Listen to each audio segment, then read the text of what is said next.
How's everyone doing? Good. Good. Awesome. Thank you, Unabridged, and thank you to all of our poets today. I'm excited to see you all here together. Today is National Poetry Day. That's really exciting. So I'm happy that we are celebrating in the most proper way. So my name is Natasha, and I'm from the Poetry Center of Chicago. We've been a nonprofit since the 70s, providing workshops and education to Chicagoans all across the city. And we have our Poetry in the Schools program called Hands on Stanzas, where we hire poets in residence to teach at Chicago Public Schools. So we have a lot of opportunities for Chicagoans. We're going to be having a lot of stuff in April for Poetry Month, so that's exciting. Stuff in the summer, so it's all a bundle of joy. And if you want to know about all of that, you can join our mailing list.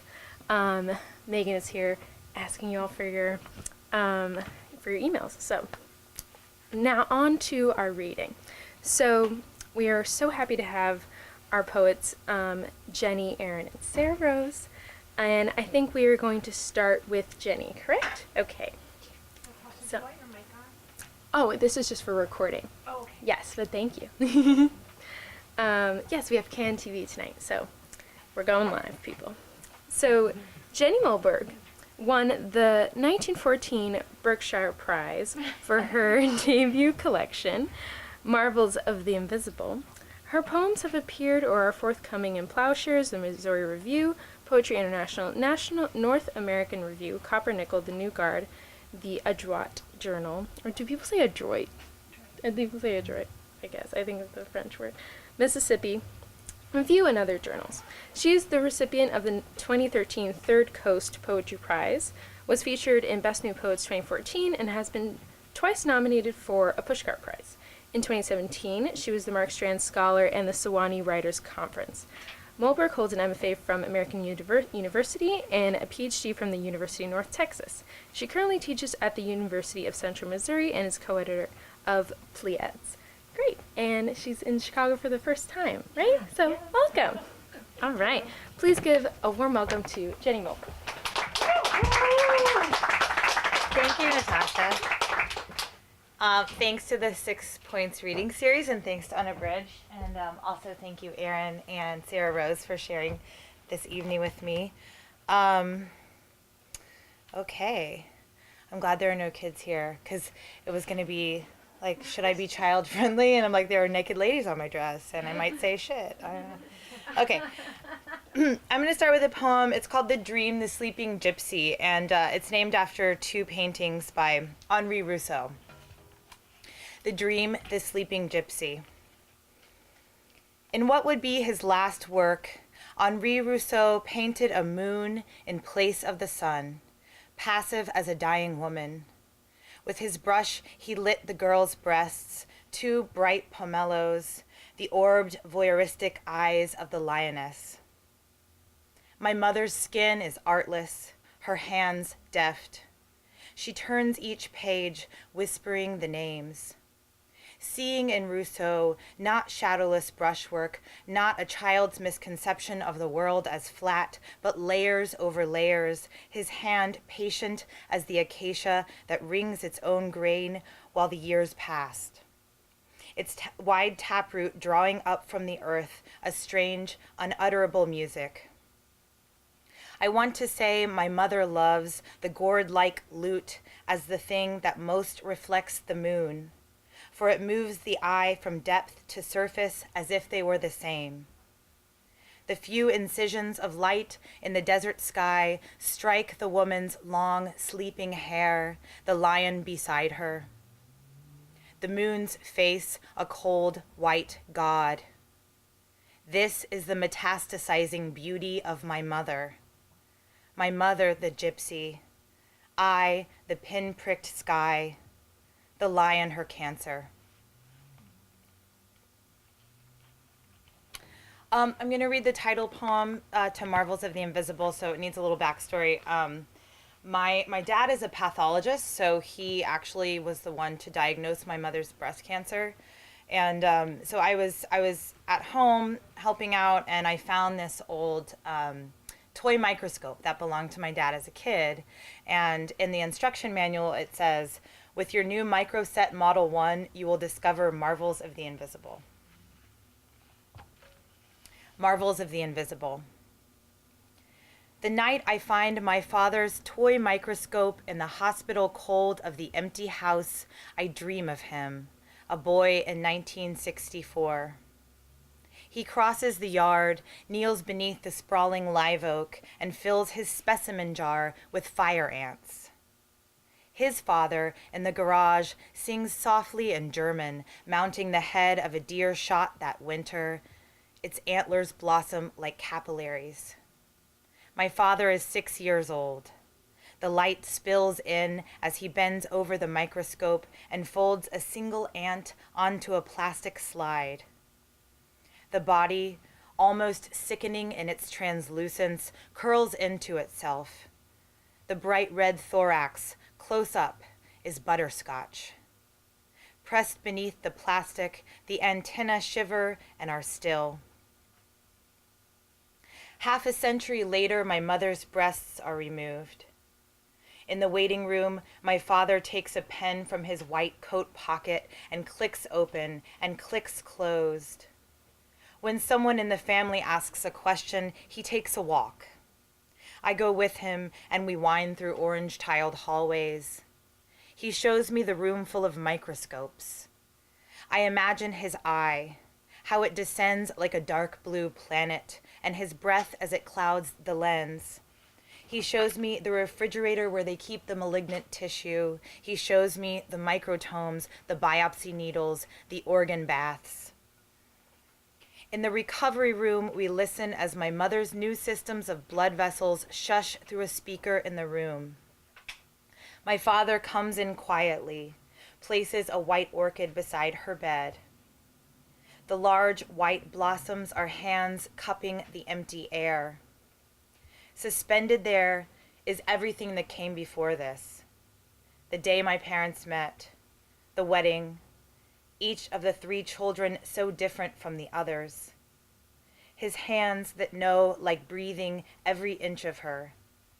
He matches his breath with hers, as they do each night in the slow river of a breathing house, and beneath her skin, her blood blossoms.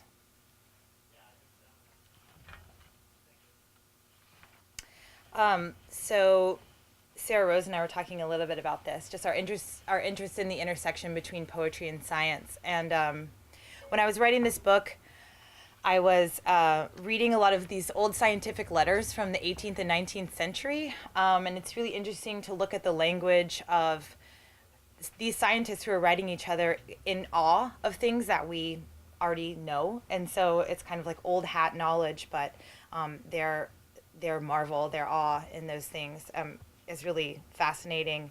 And they're also writing about things that are like monstrous or other in this language that we wouldn't use now. And so I kind of wanted to examine that and what that can do, and sort of in terms of objectifying the human body. So this one is based on one of those letters. This is Superficial Heart. It's monstrous already, the human heart. So think of the child born with her heart outside her body. It pulses in a membrane sac like a frog's translucent throat. Oversized, 2-chambered, auricle, ventricle, the fist beat of it, her mother thinks, must be contained. And so, with 2 pillows, she dams the heart inside the crib, a trimmer in water, impossible to hold or protect. Days later, death.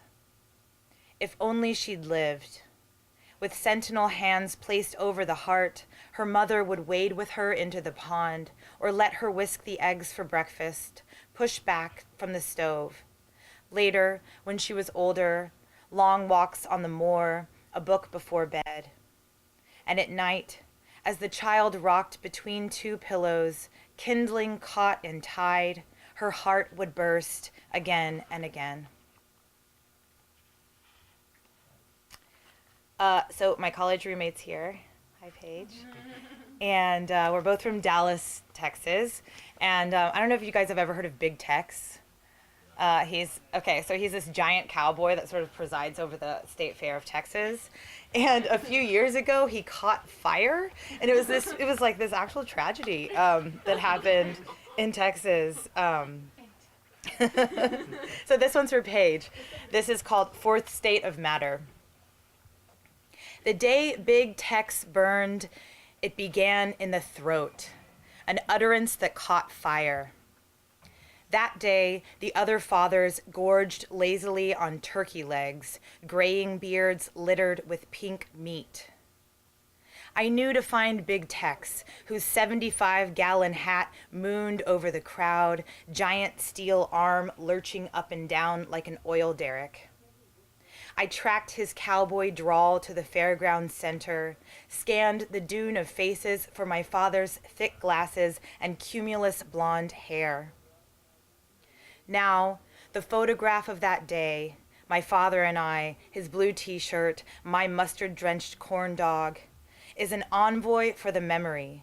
I remember myself then only through the mediation of film, nebula of my child life strewn across the far reaches of some sky. Later, I saw that my father's life wasn't whole, but scattered, and didn't really belong to me.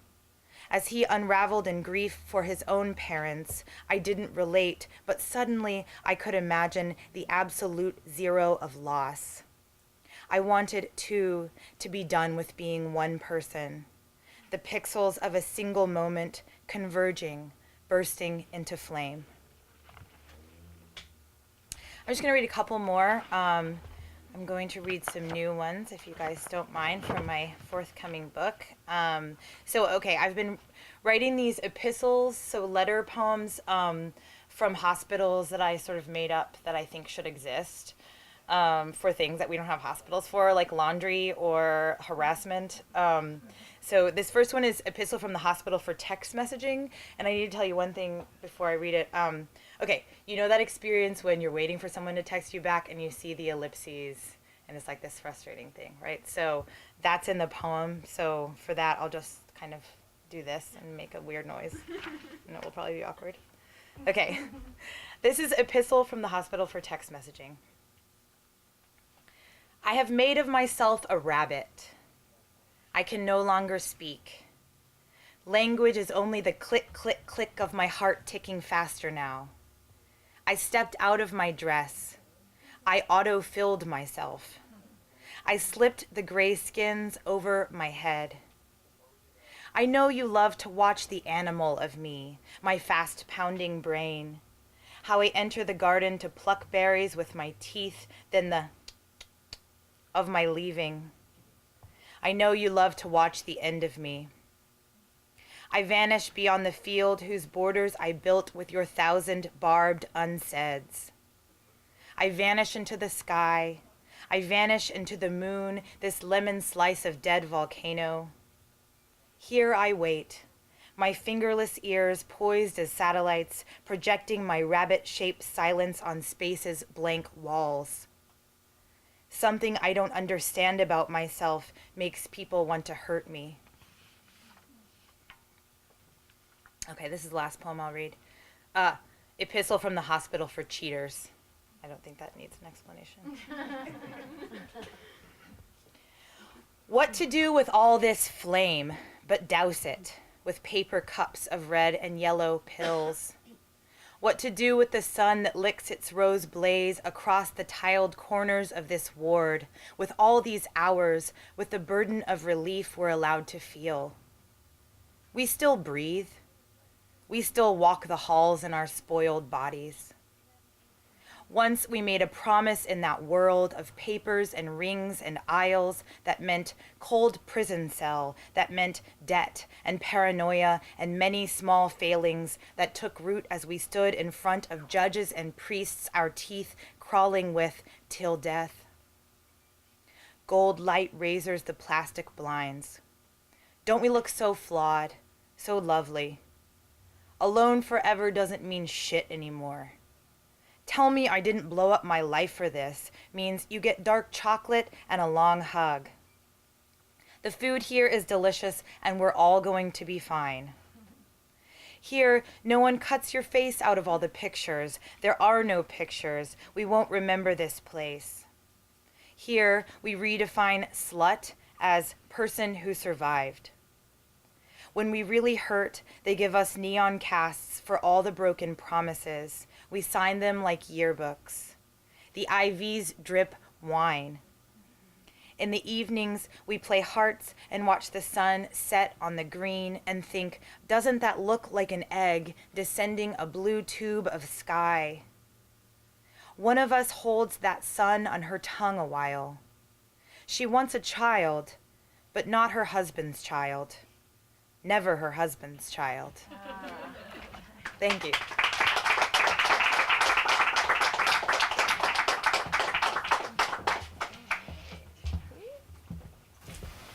Thank you, Jenny. Okay. Next up is Erin. Oh, we have a lot more people. Erin Adair-Hodges is the winner of the 2016 Agnes Lynch Starrett Prize for her first poetry collection, Let's All Die Happy, published by the University of Pittsburgh Press as part of the Pitt Poetry Series in 2017. A poet, essayist born and raised in New Mexico, Erin earned an MFA from the University of Arizona and then quit poetry 8 years later. Her first accepted poem won the Georgia Review's Lorraine Williams Prize. Her work can also be seen now or in Boulevard, Crazy Horse, Green Mountains Review, Kenyon Review, Prairie Schooner, Radar, and more. Erin is currently the visiting assistant professor of creative writing at the University of Toledo. Please welcome Erin.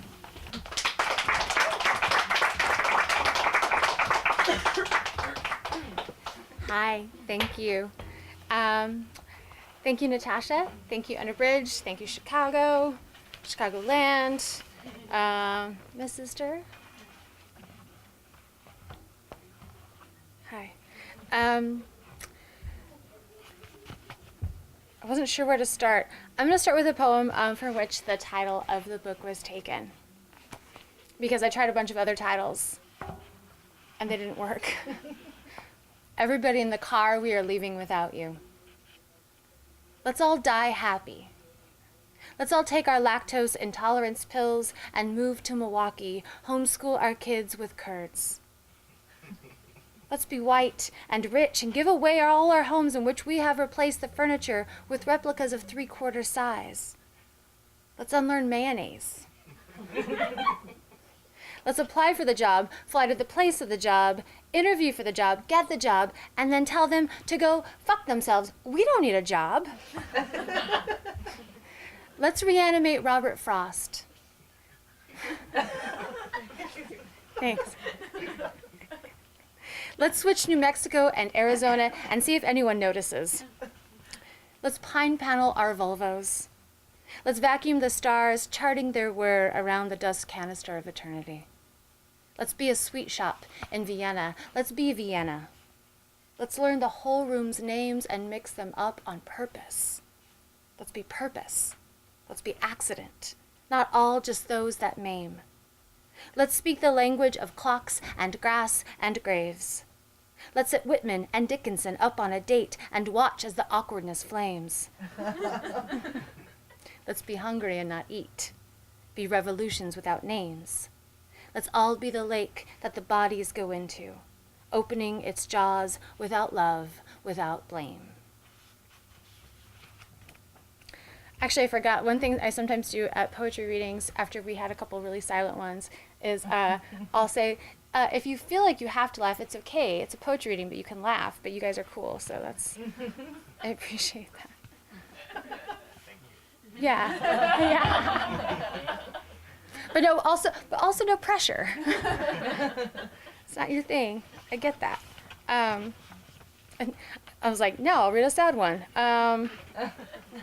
So I'll do a transition into that. I read this one a lot. I haven't actually read it. We're doing a little book tour, Jenny Molberg and I, called Ladies Lazarus, which is actually, yes, it's a co-opting, but I also hope it's really an homage and also an attempt to really frame the work of Sylvia Plath and the influence of Sylvia Plath outside of her biography, although, of course, she can't be separated from that. But the reasons that we came to view her as a poetry godmother aren't the reasons that we were drawn to her at 18 or 20, right? That she's a craftswoman, a consummate 20th century poetic genius, and for me, really an influence in sound and line. I don't know what the segue was there. Anyway, that we love her, and part of our desire to do this was to celebrate that. So this poem, though, is not Plathian so much as an homage and play off of Chekhov, another one of my literary obsessions / boyfriends. And if you know anything about Chekhov, Russian short story writer and playwright, he died at 40 of tuberculosis. He was a doctor. But he also said this thing that I'm paraphrasing because it was in Russian, that if you have a gun in the first act, it needs to go off by the fifth. This idea that nothing can be inconsequential or unimportant. And I think that's really true for poets especially. So this is of Yalta. Sure, it's all Chekhov this and Chekhov that. And I am far from the only one to keep myself up at night thinking about his gun. But the man was a dreamboat.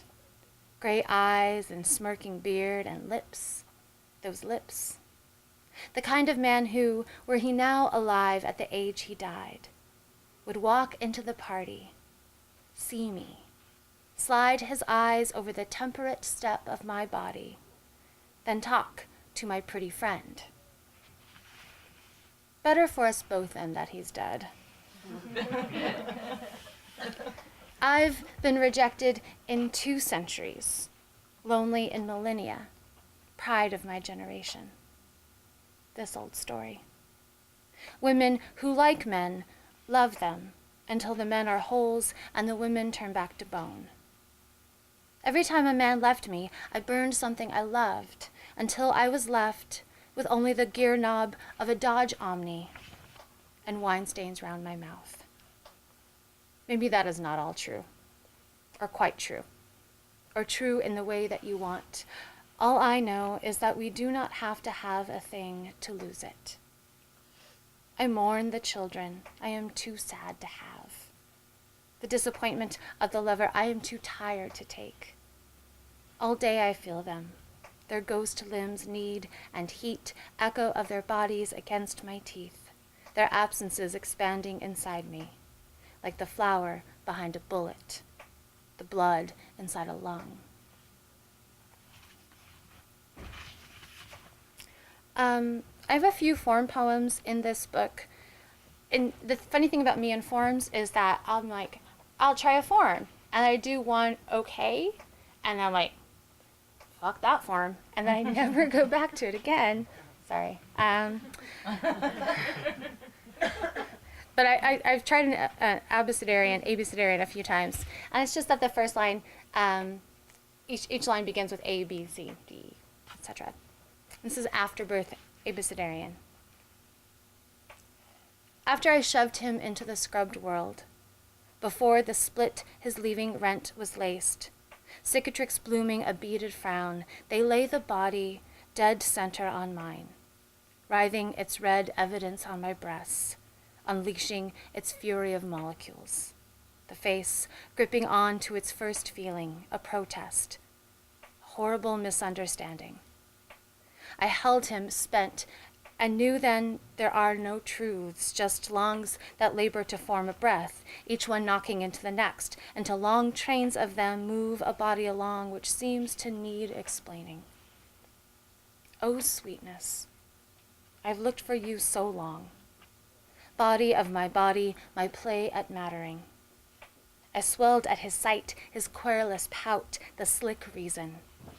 He shunned my hopeful pink tits as he would keep doing, unleashing the elegy he'd brought from such vacancy inside me. What did we hope to make alive here, among these xerophytes, this crumbling? At night he cries, yearns for the wordless to fill him. But I have zeros for eyes, a drawing of a heart for a heart.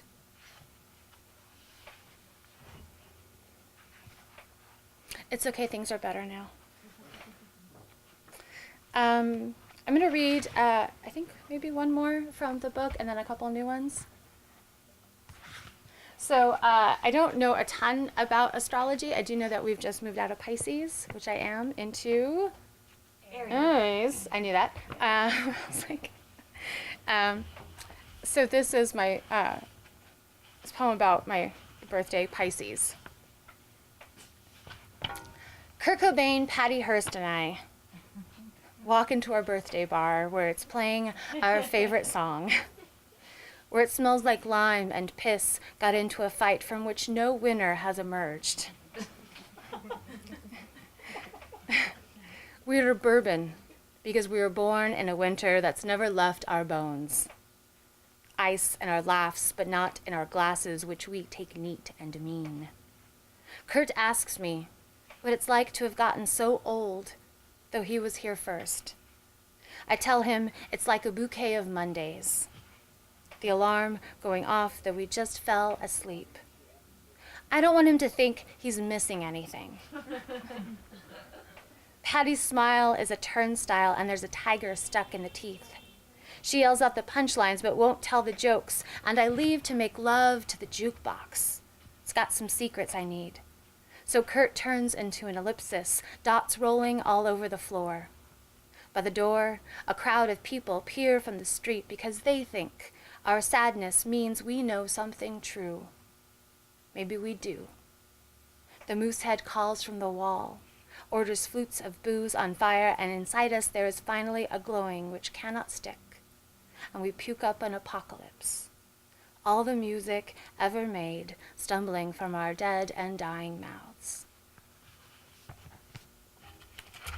So as Natasha indicated in the bio, I'm a native New Mexican. I've lived there most of my life. I just recently moved to the Midwest. It is confounding. Not just the Midwest, but the Rust Belt. I can't figure it out. But something that has happened to my poems is that the sort of, I think maybe the sunshine and expansiveness of this collection has been replaced by witchy darkness. Like, everything's so cold and dark. So that is coming up right now. I didn't figure out exactly what to read, but I'll read a couple. And thank you so much. After Ever. Everybody's husbands fall in love with me. It can't be helped. They know I'd look good turned to sea foam. The shell of my pink voice tumbling till lost on the ocean's dark floor. Once a man at a bar told me my hair made him hard, so I gave it to him, borrowed a blade from the bartender and hacked it off in clumps. So many colors, like a sunset if the sky was made of body parts. When I was young, I was dead, and my job was to wait for a good man to kiss. You know, a man who is good, but also into kissing dead girls. So what could I do? I forgot my name and got good at math. I built the bridge you are on now, between the thing you want and the thing you're learning to leave. Strong, no? It's made entirely out of the sound of Czech violins tuning on an October night. Winter announcing its crisp intentions. Across the water whips a flag of a country in which I am the only citizen, and so also its queen. Water and one more, thanks. Which one? Okay, thanks. We're cheating on the poetry test. Okay. Juvenilia, which features, so you'll see what I use a name from my childhood in a lot of poems I found out because this person was awful to me and it's revenge. And she keeps trying to be my Facebook friend. Like 3 times. And I'm like, girl. So, juvenilia.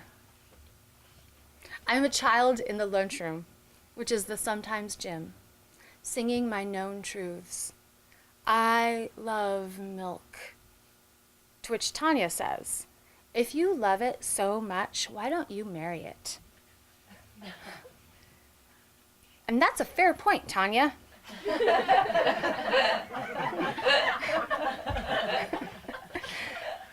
Why don't I marry this milk? Why don't I plan an elaborate ceremony, choose colors, invite Milk's family and Milk's college friends to stay near but not with us? Why don't I start picking the poems now to be read as we wed somewhere necessarily refrigerated?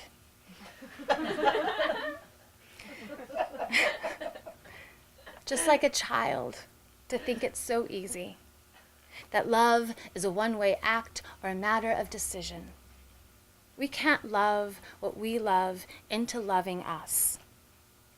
Tanya, if I could, why would I waste my time with milk or with you? You whom I decidedly do not love. I'd be out charming my indifferent grandmothers. Sister knows. My indifferent grandmothers into expressions of genuine affection and jewelry. I'd be deepening a correspondence with television and movie star Michael J. Fox, whom I imagine chastely kissing with my future woman lips, making the sounds I've seen on the screen. Tanya, this is the smallest torture you'll think up for me, perfected until junior high starts and I am in honors classes and you are not. Forgive me this, my own small wounding, but I am storing these cruelties inside me like a library dedicated to one kind of war. I am becoming a woman who'll do almost anything to be wanted.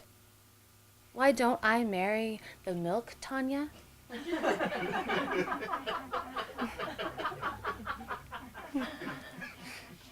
Ask the milk what there is in me to love. Thank you.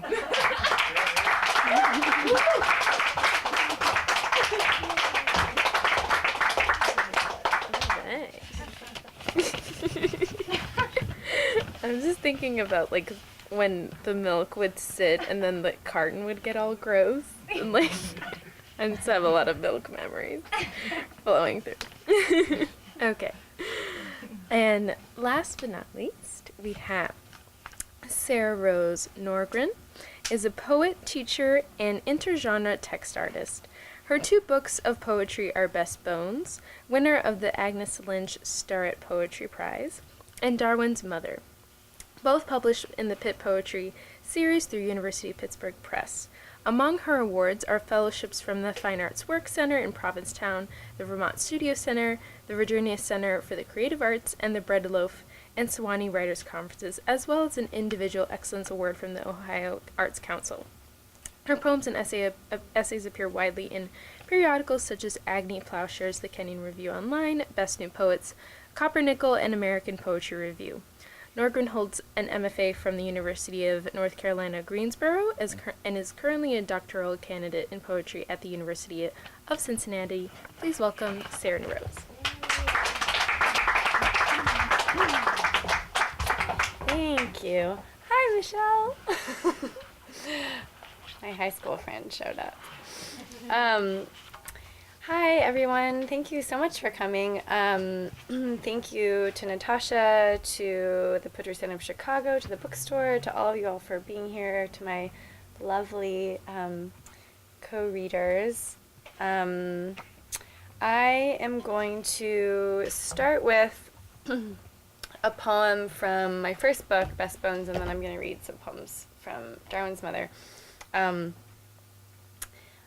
This poem is called Black Fly, and I wrote it a few years ago when I was working on a organic farm in Vermont, and the flies, so in Vermont, like the black flies during the summer would just like swarm and swarm and swarm you. You'd be like out in the fields doing something or picking kale or whatever, and the flies would just be like driving you crazy.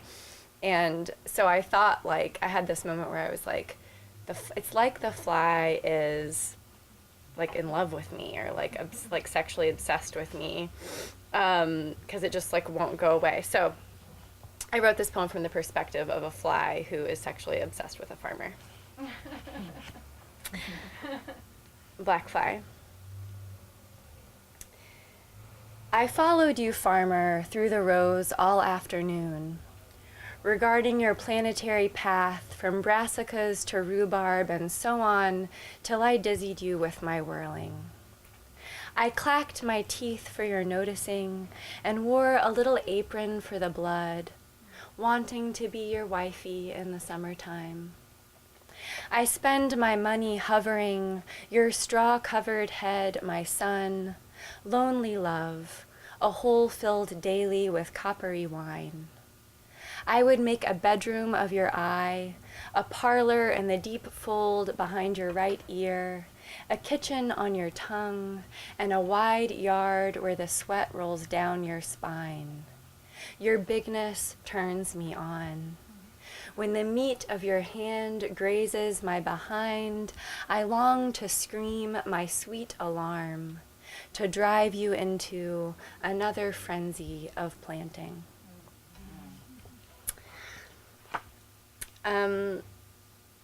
Okay, so Darwin's Mother is my new book that's out, and it's got actually some poems in it about Charles Darwin and his family, though not all of them are. But Darwin's mother is named Susanna Darwin. She does have a name.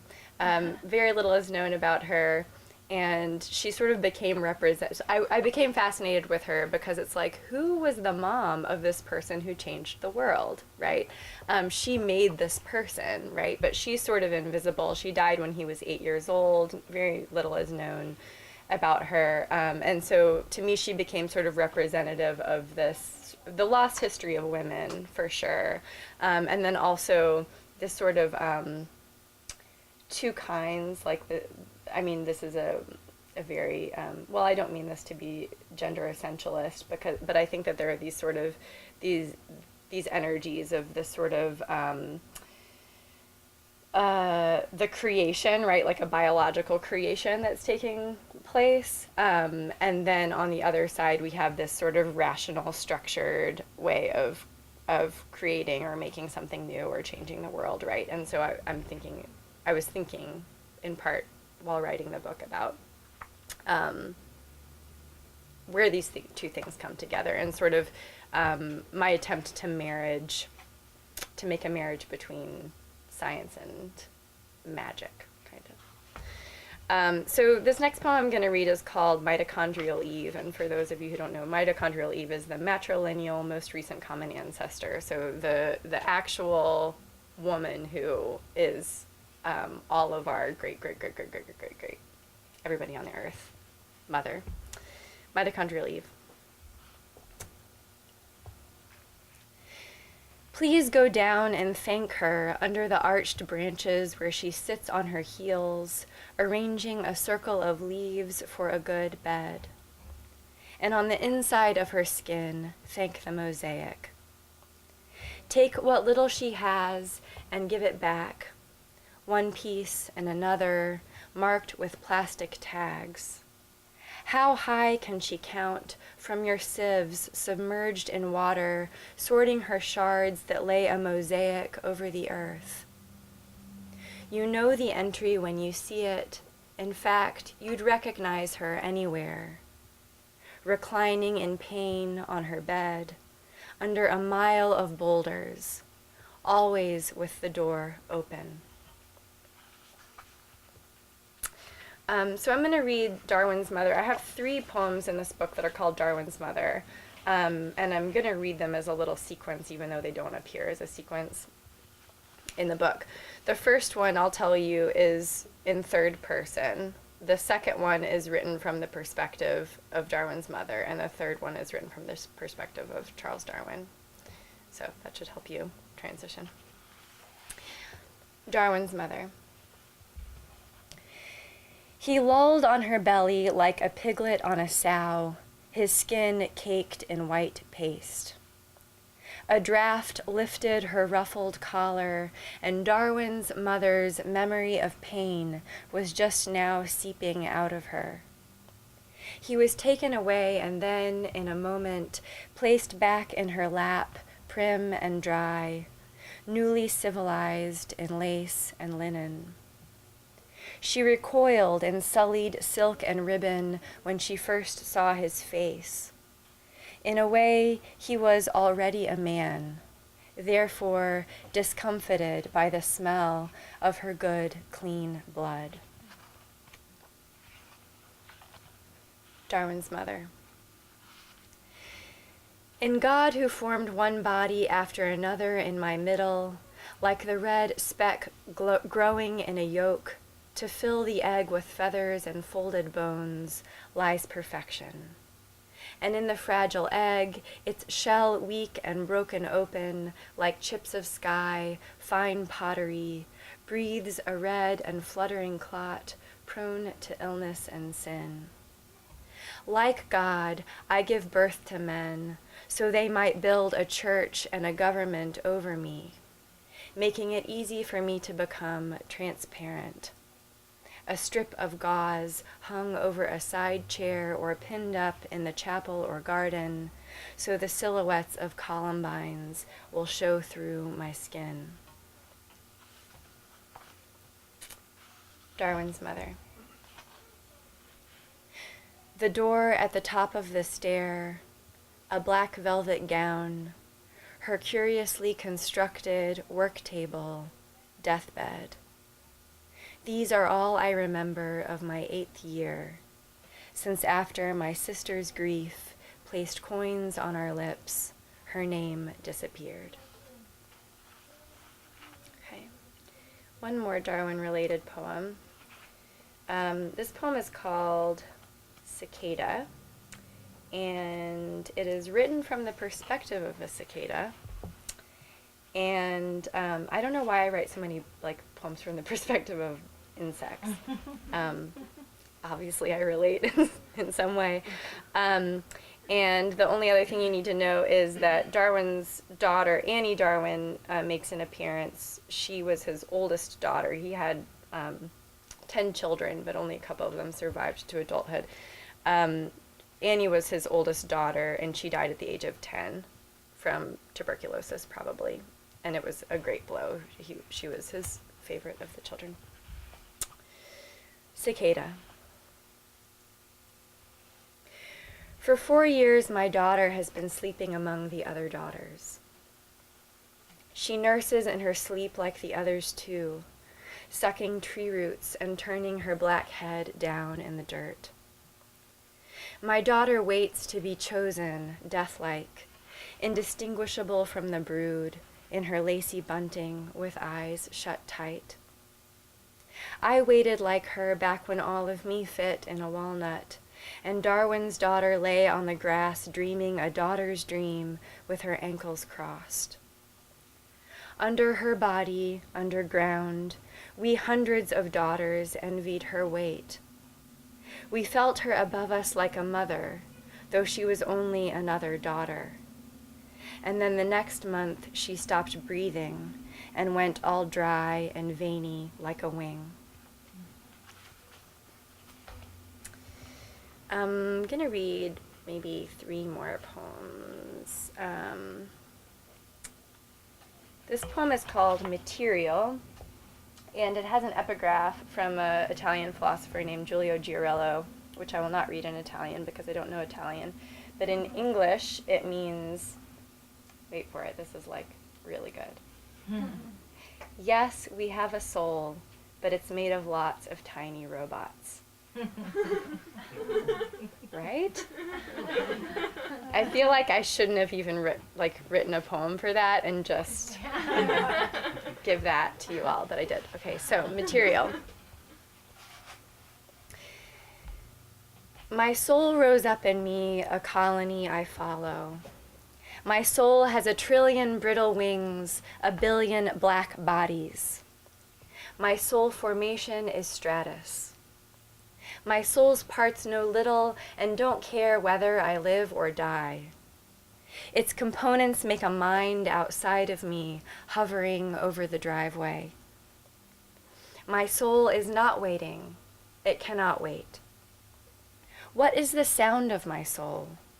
Incessant clicking and chattering like many sets of tiny wind-up teeth. It appears as a hurricane, sandstorm, or soot billowing. Its movable parts can arrange themselves to make a mechanical hand. My soul pulls at my soul. I am not responsible for my soul, for it acts independently.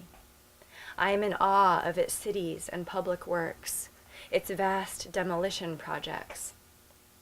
Every 17 years, my soul disperses after mating and litters the road with fat, crushed zeros. Okay, now I'll do a couple childhood poems. This poem is called Goddesses, and it's a true story. I do really have a blonde sister. I actually have 2 of them. We really did have 2 goats that were named Athena and Persephone. Okay. I have to tell you that I have a blonde sister for the poem to make sense. Goddesses. We were understudies for the goats, who were understudies for goddesses. You were the light one, was Athena. I was the dark one, was Persephone. They frolicked in their mirror world, the one facing the forest from behind the barn, bleeding into an amphitheater of trees. Year by year, their home filled up with cast-off toys, and in exchange they taught us tragedy. Like those sisters, our foreheads were dense, interminable, above shallow eyes. And all the while the real goddesses popped olives in their mouths and gazed down from a mountain that looked like an overturned washtub. Athena, with her famous gray eyes that could halt an army, and her sister with black eyes that could spoil fruit. All right, one more poem. Hawaii. Thanks again to all of you for coming here. In the old days, a word spoken by chance could have strange consequences, and whatever we wanted, we could make happen with a word. Once I opened my lips, and the shape they made birthed an angelfish. Next, there was a snapper, parrotfish, and a white-spotted puffer. I tipped my face into the water and swam for a few hours, my way of avoiding the inevitable, while the fish spoke others from their gills. The reef was one great lung, and its breath formed rust-colored octopi and gumdrop slugs, while mine forced clouds through a plastic tube. The situation back at the hotel was untenable, but out in the water, which was clear as air, I flew over the world like a wind, buoyed by salt. Once spoken, a word can never be erased, though I would not inhale the sea and all its life, even if I could. It took me many years to learn this truth. The more we say, the more the world has in it, even now that words appear side by side with their meanings, instead of as a soft casement. Eventually, I pulled myself to land, returned my snorkel and flippers to the rental hut, and walked the stony shore path up to the room. There you'd been waiting, first animal, then human, and back and forth you went, until the end of that story shot from my mouth with a bang. Thank you.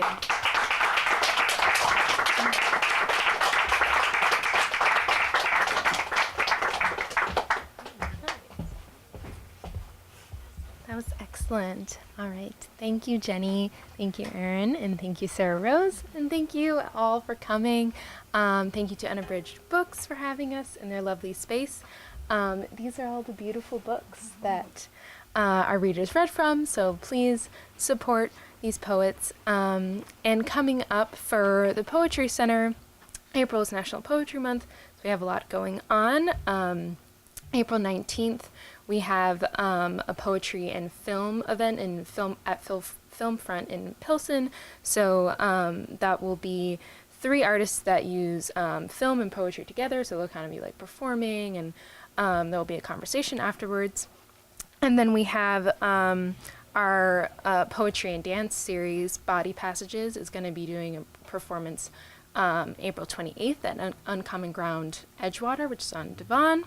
And then they're also going to be, that group of poets and dancers are going to be in residence at the Cultural Center April 30th to May 4th. So they'll kind of be working with the work at the Cultural Center and responding to it.